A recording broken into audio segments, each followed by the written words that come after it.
నమస్కారం అవ్వా. మీ ఇంట్లో ఉన్న ఓట్లన్నీ మన ప్రభుత్వానికే ఇయ్యాలి.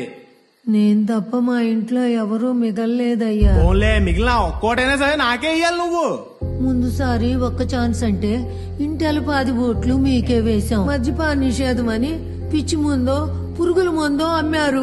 అది తాగిన నా మొగుణ్ణి ఆసుపత్రికి తీసుకెళ్తే ఆరోగ్యశ్రీ పథకం అవ్వదని చెప్పారు.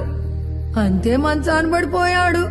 మా పెద్దోడు తాపీ పని చేసేటోడు. ఈ ప్రభుత్వం ఇసుకను ఆపేస్తే పని లేక పని కోసం పక్క రాష్ట్రానికి వెళ్ళాడు. ఇంతవరకు జాడే లేదు. మా చిన్నోడు వ్యవసాయం చేసేటోడు. ఏ పంట వేయాలో ఈ ప్రభుత్వమే చెప్పి ధర స్థిరీకరణ అని గిట్టుబాటు ధర లేకుండా చేస్తే అప్పులు పాలై ఊరేసుకుని చచ్చిపోయాడు. అయినా కొడుకు పోతే బీమా వస్తుంది అవ్వా. బీమా బీమా అంటే నమ్మకం. నా కుటుంబం పోయిన రోజునే ఆ నమ్మకం పోయిందయ్యా. నాకు తలగొరువు పెట్టవలసిన వారి సాగునే నేను చూడవలసి వచ్చింది. ఇక డబ్బంటావా? ఇదిగో తీసుకొని నా పోయిన కుటుంబాన్ని నాకు ఇవ్వగలవా? ఇదిగో మీ మనోడు భవిష్యత్తు గురించి అయినా ఆలోచించి ఈ ఒక్కసారి మళ్ళీ మన ప్రభుత్వం కోటి అంతా బాగుంటది. ఒక్కసారి నమ్మి కోల్పోయింది చాలు. భవిష్యత్తు తరాలు